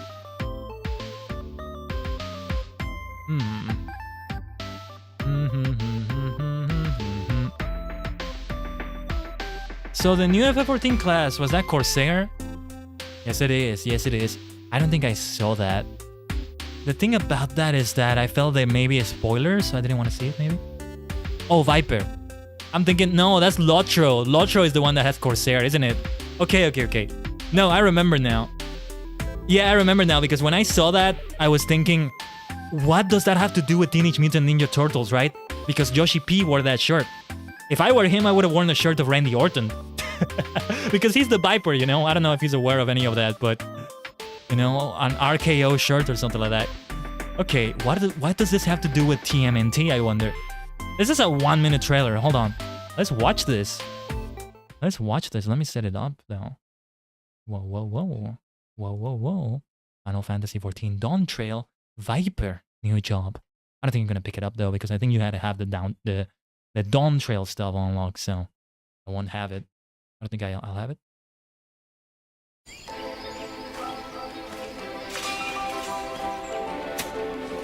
Already there's a pirate feel to it. Yeah. That's Edward Kenway. That's Edward Kenway in Assassin's Creed 4. Are you kidding me? That's a pirate assassin right there.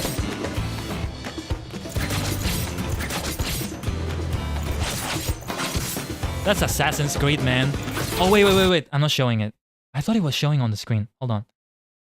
Okay, no. You'll see what I was talking about in a moment. That's like Edward Kenway, Assassin's Creed 4. Right here, look at that. It's just like him.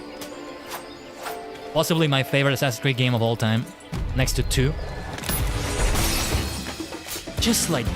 Oh, there is that double blade thing. I didn't see that. That's a good thing that I rewatched that. I didn't see that. That's so cool. Looks so Assassin's Creed, I know. Now I have to get the class. But I don't think I'll be able to. Yeah, this is gonna be a class of choice. I'm guessing this is mainly DPS. I don't see it being a tank. Dark Maul Blade, yes, it goes like that for a moment. I would love to see a lightsaber that's able to detach like that. It's dual, but you detach it. I don't know if they've shown that. Maybe they used to in Legends. It would be fun to have. Look at this. This is Assassin's Creed 4 Black Flag right here. What the heck? Whoa. Hey, look at that Xbox Series XS thing. It should be, you know, every bloody platform. We should have Final Fantasy 14 on the Nintendo DS. Have I watched the Fall Guys trailer? I don't think I have. Which trailer though? Oh, the FF14 one. I haven't seen it. I haven't seen it. Okay, Fall Guys collaboration trailer. Oh man. Oh man. Because we did play Fall Guys in the newest season now. I need to go back to it and play more.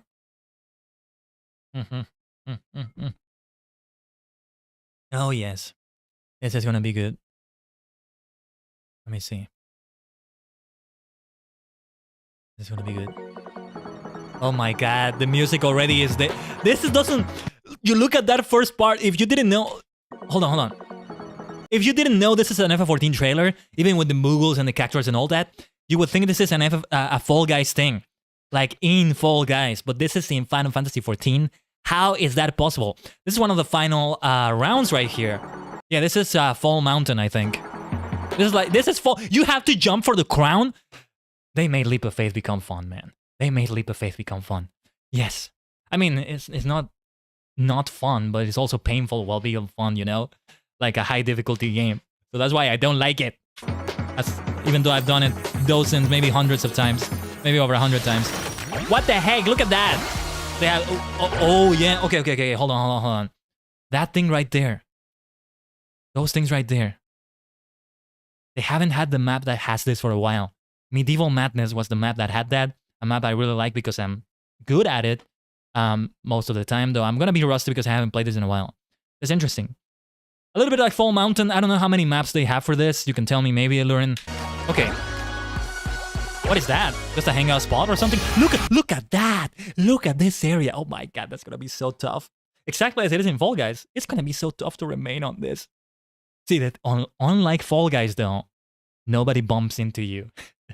All players go through each other, so this is gonna be more relaxing than Fall Guys. This is gonna be more chill than Fall Guys in that sense. No collisions against other players. Can you imagine if they set that up? Look at this. This is insanity, man. I don't believe what I'm looking at after all this time.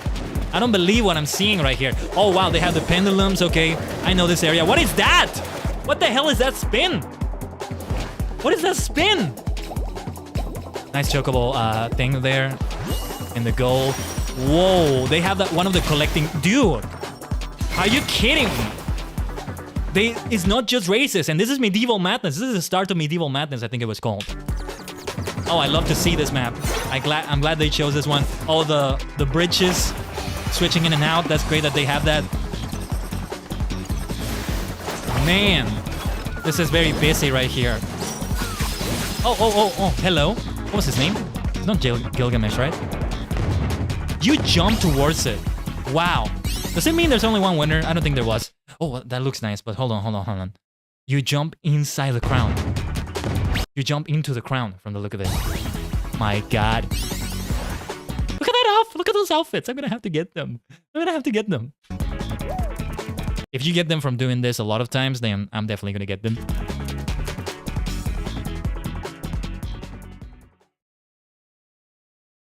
Ah, man.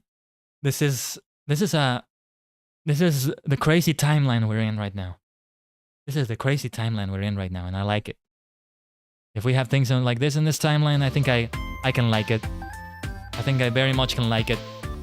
My god.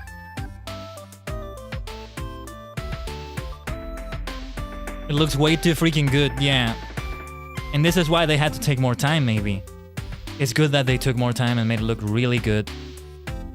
It's replacing Leap of Faith. It's probably gonna be temporary, though. I think you did tell me, or somebody told me that it's permanent, but I can't believe it.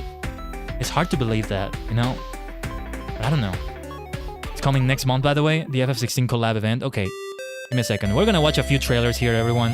Let's have some reaction stuff going on here. We're gonna have another Nintendo Direct stream in the future and other things, though. Don't worry. Depends on when the next Nintendo Direct is and what we're doing. But first, let's see.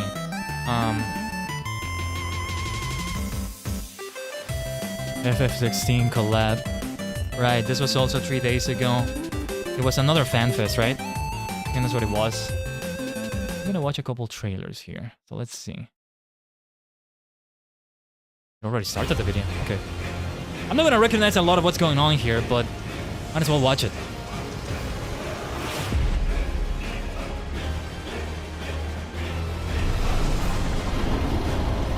Just realized they also still use this logo. That's good. You know, with that A Ram Reborn in it. Since I use it for some thumbnails, it's nice to see that they're also using it. Fall Guys is permanent, but every month will return between Fall Guys and Leap of Faith. Wow! Holy cow. That's amazing. That sounds like fun. It's possible they may add more maps in the future. If they're gonna do it like this. It's like actually Fall Guys in there. It's a rotation.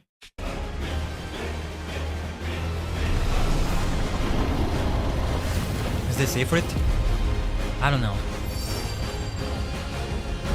But of course they should have all sorts of collabs with every other single Final Fantasy game. Can't wait to see who from FF14 is gonna show up in World of Final Fantasy. We're gonna find them. I don't know who I'm expecting. Maybe it's Khaiden for all I know. Since we're in the Crystal Tower right now. We're gonna find out maybe this Friday. We'll see. We'll get further and further in the game, don't you worry. We will hurry. Oh, this is okay, this is a duty. It's a trial from the look of it. Is it like the Ifrit version? The FF16 version of Ifrit? That's what it looks like to me. This crossover event is coming next month. Nice. Who are these entities? These titans. These icons, I should have said. Titan is an icon. A mount. Gotta be somebody from FF16. I don't know them. But it seems to be like an important wolf. If that's what it is in FF16. Okay. Torgal. Is that the name? Okay. I'm guessing it's the mount of the protagonist. I forgot his name. But yeah. Best doggo! Alright, I have something here. So I mentioned I'm gonna pick up this anime soon. Well, now it's gonna be more soon since I'm watching this, but I've become interested, okay? This was posted, like, I think 4 years ago. That might be how old the anime is. Let's take a look at Rising of the Shield Hero. The Shield Hero. Tate no Yusha.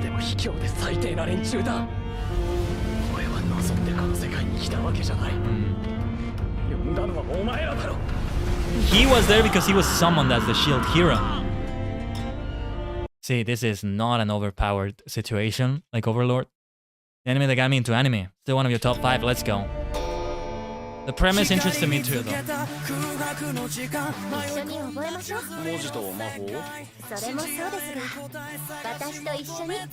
What is this? What is happening with him?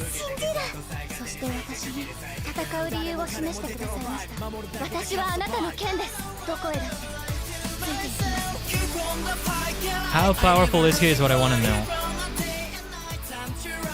This is the thing that's gonna get a copyright strike, by the way. I might have to mute this part of the video. If anybody's watching in VOD, they can't hear, maybe. This is why we can't see trailers sometimes, especially on YouTube. Season 2 is Season 1, unfortunately, but Season 3 is already looking much better. I'm still gonna go through it all, probably. If I watch the first season of something, and it interests me enough, I'm gonna watch the rest of it. This was in 2019. I thought it was older than that. Okay. There's quite a few great anime to watch that are worth watching, though. There's quite a few. There's already the 3rd season trailer. I'm not gonna watch that, though. There's a character in there that reminds me a bit of a character in Eminence in Shadow. Yeah, those are all the trailers to look at right now, aren't they? Or something like that. Like a reaction like that. Let's get back to the Zatsudan screen. Right here. But yeah, I'm hyped about some anime here. I'll eventually go back to Yu-Gi-Oh! GX, which I'm supposed to get through. I don't know. Maybe I'll just skip forward and watch Brains. I like the visuals of that one. I think it was Brains, yeah. Yu-Gi-Oh! Brains. There's many more anime. I don't remember which ones that were also kind of on the list. But these things are getting higher on the list. And I'm still gonna keep a watch on which anime are happening this season. And I'll see if I can get back to maybe Monday to Thursday anime or something like that. To get me through the grind, if you will. It gives me something to look forward to on a particular day. When I have something that can be like that on a Monday, Tuesday, Wednesday, Thursday, it can be so nice. It's funny that I have this feeling because I get a lot of work also on Saturdays and Sundays. And they still don't feel that way to me for some reason. I still have that weekend feeling to them.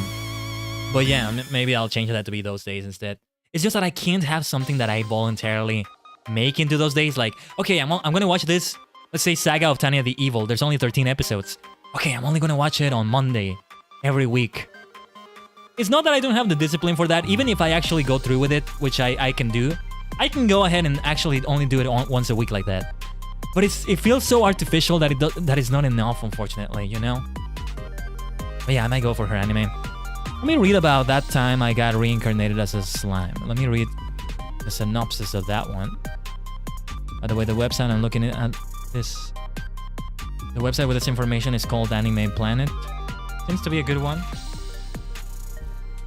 Let me see. That time I got reincarnated as a slime. Lonely 37-year-old Satoru Mikami is stuck in a dead-end job, unhappy with his mundane life.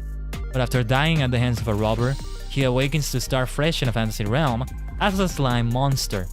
As he acclimates to his goopy new existence, his exploits with the other monsters set up a chain of events that will change his new world forever. Not sure if I'm interested in this one. I see some tags in it. I see kingdom building, game elements. Modern knowledge. That seems interesting. Ooh, okay. Hold on. I like this. Modern knowledge. So the description of this tag. Characters in these anime possess modern-day knowledge that doesn't exist in the place they found themselves in. They have been reincarnated or transmigrated into another world where they use their past memories for a specific advantage, such as a trade or occupation, or for an important objective. For example, they may be a brilliant strategist reincarnated into a world of war, or have modern medical knowledge in a medieval world and become a doctor there. I like this sort of thing. This is the kind of thing I was talking about changing the perceptions of everyone about their world. Tsukimichi Moonlit Fantasy, what is this? I'm sorry I'm not showing it on screen, but I'm looking at it. Makoto Mizumi is an ordinary high school boy summoned to an alternate world as a brave warrior. Unfortunately, the goddess of the world said with disdain, "Your face is ugly," strip him of his title and banish him to the outermost fringes of the wilderness. While wandering the wilderness, Makoto encountered dragons, spiders, orcs, dwarves, and all sorts of other non-human species. Due to differences in the environment from his home world, Makoto now exhibits extraordinary powers in magic and combat. Thus, he survives in this world while dealing with various encounters. The curtain rises on the alternate world social reform fantasy of a boy forsaken by gods and humans. What does he look like that they think he's so ugly? He looks fine to me, but I can see what they mean. Tsukimichi Moonlit Fantasy, this seems kind of nice. 12 episodes, this was 2 years ago in summer 2021. Let me start making notes of some anime that I think are worth checking. This is one of them. Right now, I feel like I want to watch a dozen episodes every day of 12 different anime, you know? But I am binging one series at a time, or two at most. Parallel World Pharmacy. What is this? When pharmacologist Kanji Yakutani dies, he probably wasn't thinking he'd be reincarnated as a boy apprentice in a medieval world. The distinguished medical researcher finds himself now surrounded by quack medicine swindling the common good. With his past experience and a new set of supernatural powers, he'll go from cutting-edge medical technology to now reforming healthcare for all. This kind of sounds nice. I'm gonna write it down. I want more of this. I want more of this kind of anime. I need more of this. I am gonna go for other kinds of anime too, though. There are some that catch my interest. I mean, I never did watch season 2 of One Punch Man. It's only been 2 seasons, right? Maybe I'm wrong about that. I already know what happens. I did read quite a bit of the manga. The stuff with King that I think is at the beginning, I know about that. So yeah, it would be nice to see it. Saving 80,000 gold in another world for my retirement. Nanikore. Mitsuha is an 18-year-old girl who's often mistaken for a middle schooler due to her childlike face and small stature. The story begins when she loses her parents and her older brother at the same time in an accident and ends up all alone in the world. She fails her university entrance exams due to the shock of losing her family. There are people who are after her parents and she needs money. She doesn't know whether she should go to college or start working. Wait a minute, this doesn't sound like an isekai. There are also lots of expenses to worry about, including living expenses and the cost of maintaining the house. One day, as she worries about how she'll survive, she is given the world-jumping ability by a mysterious being that allows her to go back and forth between this world and an isekai. Now that she has this ability, she comes up with a plan for the future in which she saves 1 billion yen in each world for a total of 2 billion yen. Whoa, this sounds interesting. Hold on, this sounds interesting. What is this? Surgeon Elise, another one about medicine. Let me see, hold on. You know, in Overlord, in the lore of the story, there were some other players that got transported there before Ainz that introduced modern things to that world. But some of them didn't know how it works. So, for example, there was this Minotaur Genius, they called him, I think. He introduced something that was great, but also was kind of weird because he couldn't explain why that was a good thing. For example, I think he introduced coolers and refrigerators, but he insisted that they had to be a square or rectangular shape. And when they asked him why, he couldn't say why. Because, you know, it would be the same with me if I got transported. I would say, yeah, you know, I introduced monitors maybe. Yeah, monitors need to be square or rectangular shaped. Do not make them oval or circle shaped. And when they asked me the technical details as to why, I wouldn't be able to say it. So, okay, we're gonna do it like you say, but you know, you're a genius, but you're also kind of like a lot of geniuses, you kind of don't know what you're talking about. You kind of don't know the basics of life, if you will. Anyway, I see this one called The Master of Ragnarok and Blesser of Einherjar. Yuto Su is a boy from modern times who accidentally ended up in the warring world of Yggdrasil. Yet another anime, yet another series with an Yggdrasil. We have Kamen Rider Gaim, Yggdrasil the company, we have Overlord Yggdrasil, the MMORPG, the Dive MMORPG, and now we have this one. Let's see. In a world where various clans fight for supremacy and survival of the first world supreme, Yuto managed to use his mortal knowledge as a weapon, and at the age of 16, managed to become a patriarch with a face of thousands. Welcome to an exhilarating battle fantasy chronicle about a young man who became a king in a parallel world, and the beautiful battle maidens who swear absolute fealty to him.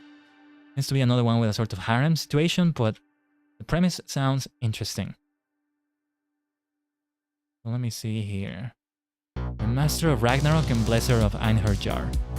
Norse mythology, person in a strange world. Summoned into another world. This seems like a nice one too. It's a fun thing to talk about in Tuesday Talk, by the way. I see one that's called Knights and Magic. Let's see the synopsis. A genius programmer and hardcore robot otaku is reborn into a world of knights and magic, where huge robots called silhouette knights roar across the land. Now reborn as Ernesty Chevalier, he uses his vast knowledge of machines and programming talents to begin to make his ultimate robot. But his actions have unexpected results. The dreams of a robot otaku will change the world. I'm interested. I've already written down like half a dozen anime at this point. But that's okay. That's okay. Let's see other anime like this one. Modern Knowledge. Yeah, there's the Ascendance of a Bookworm anime I talked about. It might be worth watching, actually. What else was there? How a realist hero rebuilt the kingdom. Suddenly summoned to a fantasy world and betrothed to the princess, Kazuya Soma is crowned the new king after providing the royal family with impressive advice. To rule the kingdom, he's taken the non-traditional and very human route of administrative reform. In the realm of dragons and elves, will this revolutionary's unique path prove effective? That's the question they ask at the end. 13 episodes, summer 2021 anime.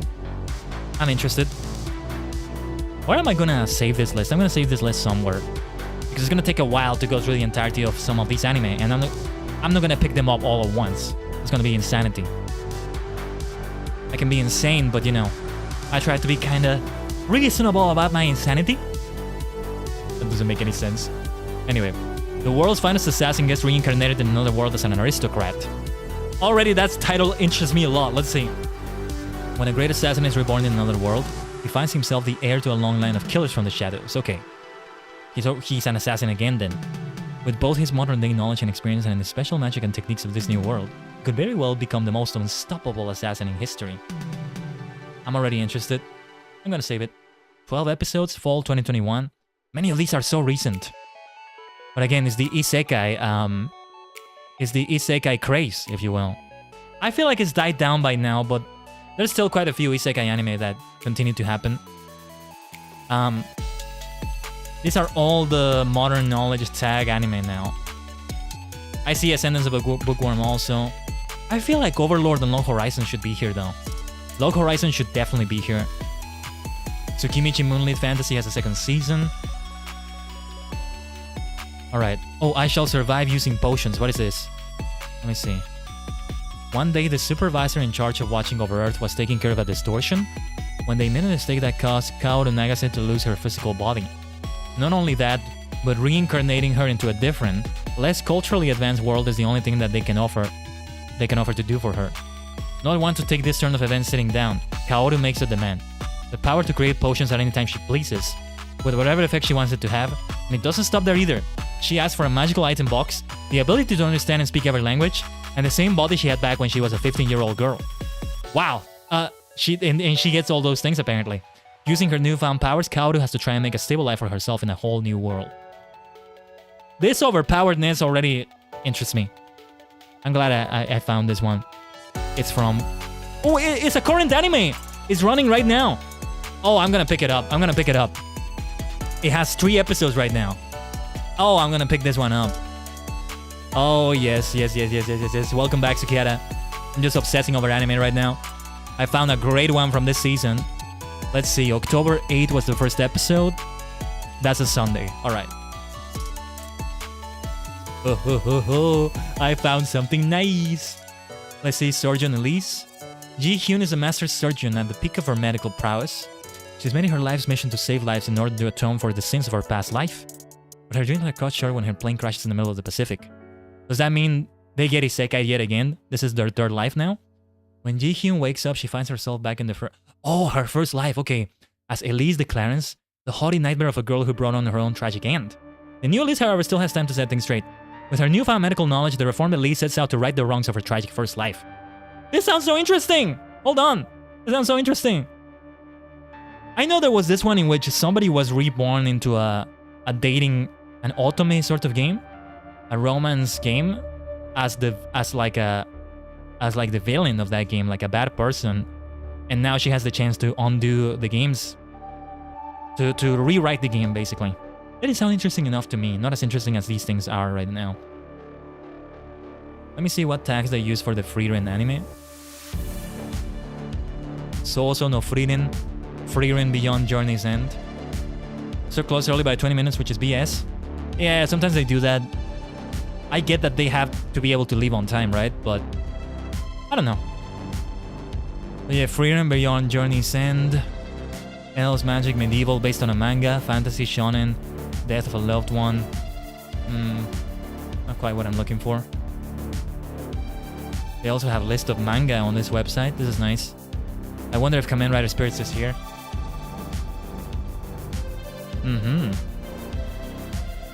Oh yeah, they have every single little thing that Kamen Rider has done in anime form listed. Futo PI last year was really the first full-fledged anime though. Other things like that are like little things. Kamen Rider SD is a nice OVA though. That's worth watching. Let me see if they have Kamen Rider Spirits listed here. Because I like to have it listed. They do have it listed. They have a nice amount of the manga listed. Thankfully I came in time, okay. You were listening to the F-Zero GX OST in the store, let's go. Oh yes, great choice there. I haven't heard that soundtrack as much actually. It goes for a more sort of techno vibe that doesn't draw me in as much as the other music does. But I mean, it's F-Zero, it's still gonna be great music. I have no doubt about that.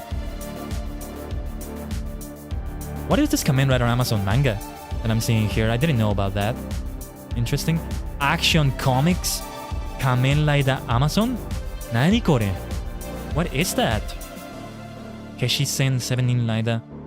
See, I feel like if we go that route of doing Kamen Rider informational videos, that's why I have to learn even more Japanese, because many of these things are only in Japanese and they're so hard to find. They're so hard to know about. I had a Zero GX very long time ago as a young kid. Very nice. I gotta get that game also. Play it on my Wii, you know? Maybe we can even stream that. Another way to stream an F-Zero game right there. But yeah, I can't even see. You know, we got over 10,000 earlier on Kamen Rider Daily. It's still great. I can't even see how many exactly, though. I probably have to log into the account. Switch to the account, I mean. I'm already logged in. It only says 10K. It's nice to finally reach that milestone on something, you know? The next milestone is to get it everywhere else. Here, on Twitch, on my own Twitter, of course. That's the more important one, honestly. If I have to choose, if I have to take one of them down and only keep one account, it's my main account as Khaiden Tajigen I have to keep. If that happens, I may even just start doing daily Kamen Rider content on the main account. Maybe I should do that, actually. Anyway. With this, let's wrap up the stream, everyone. It was a great conversation about anime. On the next Tuesday talk, which may not be next week. Actually, no. Next week is October 31st on Tuesday. We're gonna have... we're actually not gonna have a Halloween stream. But we're gonna have some special things because that's actually the release date for the Fall Guys thing in F14, among other things. So we're actually not gonna do anything spooky. You know, I was thinking of maybe doing a spooky game or something like that on Sunday instead of F-Zero 99, but I decided against it. It's okay. I mean, the big thing that's on October here is my new self. Still has only been like 2 weeks since I got this new look, okay? We should still be appreciating that fact. Oh yes, oh yes. And don't worry, November 8th, the first month as the new self, we're gonna have something special. That's actually very soon. It's 2 weeks now. Oh yes, mark your calendars. We're gonna have something special for that. Yes, we are. But for now, let's end it right here for the rest of this week. Let's go back to the present in the near future. Welcome on TCG again. This is gonna be the second stream from the Nintendo Switch Online. I hope my capture card hasn't had something bad happen to it. You never know. Back to Final Fantasy Friday, but we may have some group content on FF14 later. Depends on how long the either current quests take. And then I'm so hyped to play F-Zero 99. Let's see how we do. I don't think I'm gonna have any first places or anything like that, but you never know. I never played that game for more than 1 hour, baby, so let's see how that feels. Many games in a row, maybe I'm gonna get better. Because I have gotten better at it, but it's still a huge peak beyond me to reach first place in any sort of mode in there. See ya, Tsukihara, and yeah, see you all. Let's end it right here. Thank you for coming to the Tuesday talk. Whether you watch live or you're watching on the VOD, alright? Thank you. Bye bye. Bye. Bye, minna. お疲れ様です。